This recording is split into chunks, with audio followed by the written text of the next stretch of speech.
Overnight, while you were sleeping, a water main break turning a Dearborn street into a small river. The water has been flowing for hours now, spanning about a full block. Let's give you an update of where this is all unfolding. The break is at the corner of Kendal and West Warren Avenue. And that's where we find 7 News Detroit reporter Ryan Marshall. He's live at that intersection. And Ryan, you've been out there all night long. Have you seen any efforts for repairs underway?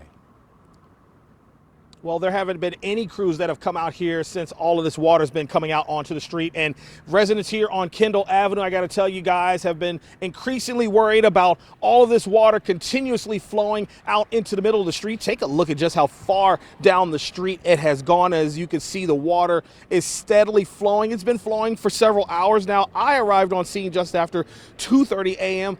and nobody has come out to see about the problem. All of this happening here at the corner of Kendal and West Warren Avenue here in Dearborn. Water appears to be coming up from underground as a result of a water main break. Now, it does appear to be going into several drains farther down the street, but those drains may not be enough to keep this water from rising. I talked to a resident who lives on Kendal Avenue. He said water pressure inside of his home is low.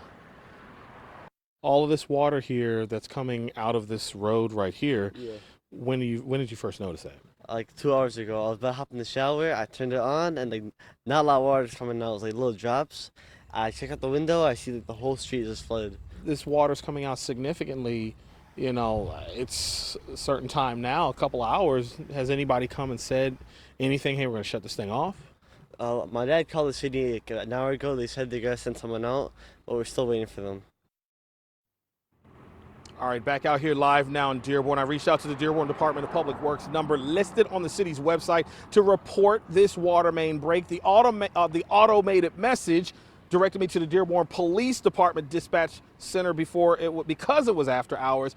The dispatch center, well, they told me to call back later on in the morning when it was business hours. So still no crews out here working on this as of yet. We're here live in Dearborn this morning. I'm Ryan Marshall for 7 News Detroit this morning. Yeah, that water main break and the low water pressure it's causing will be a nasty surprise for so many families in that area waking up this morning. Thank you, Ryan.